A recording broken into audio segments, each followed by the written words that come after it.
nandito po tayo ngayon sa BIR 056 at kausap natin ang kapanayanin natin ang ARDO na si Sir Marlon Cabanse. Sir, good morning po.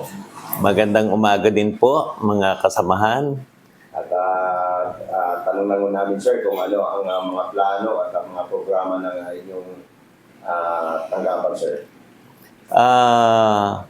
Kung sa mga aming naisagampanan sa taong 2026 ay unang-una sa aming proyekto ay ang mailipat ang BIR RDO 56 sa bagong building.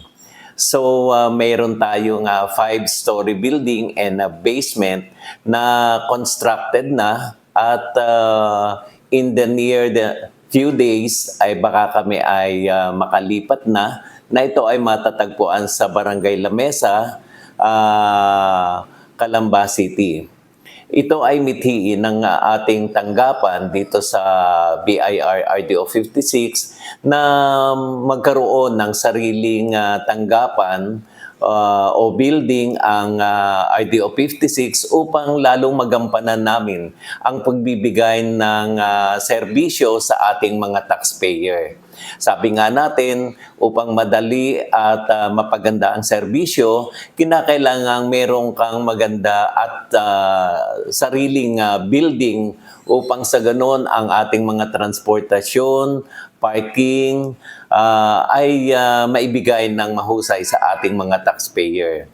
Doon sa paglipat namin sa bagong building ay makikater natin ang ating lahat ng taxpayer na ang lahat ito ay nasa ang mga frontliners natin dito ay isang linya lamang.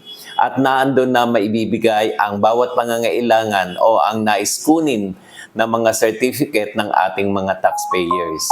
Ito ay itong building na ito na itinayo sa Barangay Lamesa ay 5 palapag na ang unang palapag ay doon bibigyan ng serbisyo ang lahat ng mga pangangailangan ng taxpayers at doon sa pangalawang palapag ay doon ang ating mga collection section. Ang ating pangatlong palapag ay doon matatagpuan ang assessment section na siya nag-audit ng ating mga taxpayers o nagbibigay serbisyos sa mga open cases ng ating taxpayers. Sa ating apat na palapag ay dito matatagpuan ang ating admin section at saka ang compliance. So dito sa aming proyektong ito ay magbibigay ito lunas sa lahat ng mga nagiging problema sa mga nakaraang panahon. Dahil ang BIR RDO 56 ay dating umuupa. So ngayon ito ay isang malaking kalutasan para sa mga problema na naranasan dati ng ating mga taxpayer at ngayon ay siyang magiging sandata ng bawat isa upang makapagbigay ng serbisyo, maipaliwanag ng ayos sa ating mga taxpayers ang kanilang mga pangangailangan.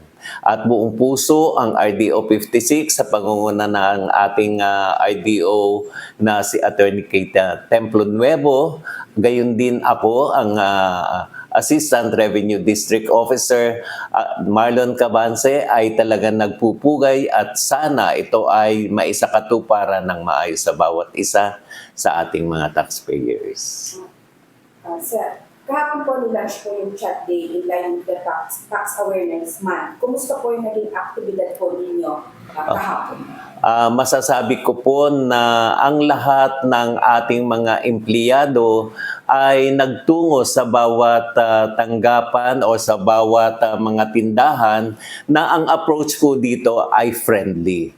Kinakailangan maipakita ng bawat empleyado ng BIR RDO 56 na ang pagpunta nila sa bawat tindahan ay isang pagiging magkaibigan upang magkaroon ng magandang ugnayan at pagkakaisa sa openness ng ating mga problema na na-encounter sa tindahan. At gayon din ang pinaka-purpose nito ay mabigyan ng pananaw pa ang ating mga taxpayer kung ano ang mga dapat nilang gawin kapag sila ay nakaka-encounter ng problema. So masasabi ko na ang naganap kahapon na friendly tax TCVD ay isang napaka-successful. Hanggang kailan din po ito gagawin? Ang nakaatang or ang araw na ibinigay po sa amin ay 1 linggo. So ito pong February 23 hanggang 27 ay kami po ay nasa iba't ibang lugar na nasasakupan ng RDO 56 upang ito ay gampanan at mailathala sa ating mga taxpayers na they are welcome sa ating tanggapan. Kumusta na po yung ating collection rate? Sa ngayon po ay natutuwa naman tayo dahil napakasisipan ng ating mga empleyado at ang ating mga taxpayer naman ay talagang willing na magbigay o magbayad ng naangkop sa kanilang dapat bayaran. So ang nais po naming ipagmalaki na ang aming monthly goal for January ay naabot po ng ating tanggapan. At sana patuloy po ito na maka-goal kami lalo na ngayong February. At kami naman po ay umaasa na ang bawat taxpayers natin ay talagang hindi mo na kailangang pilitin at sila ay kusa naman nagbabayad na po.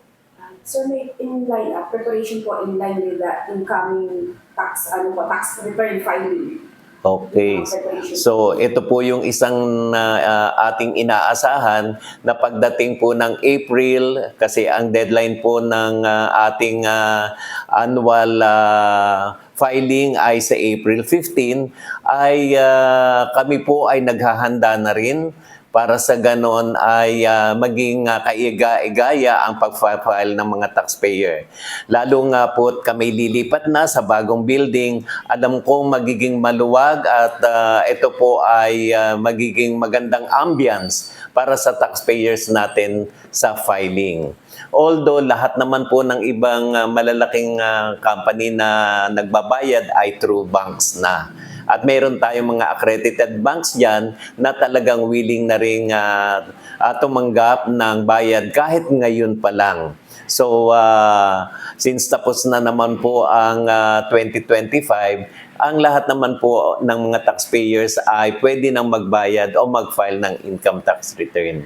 So, kami po ay umaasa na mas maagang mag-file ang ating taxpayers ay mas makakatulong ito para hindi na tayo nagmamadali or maabutan pa ng penalty.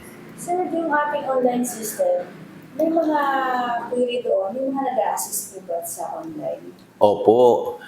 Ang lahat po ng ating mga system dito ay talaga pong ina-assist na mabuti ng ating mga empleyado o iginaguide ang ating mga taxpayers para sa ganon ay madali silang matapos at madali nilang makuha ang kanilang nire-request na mga certifications.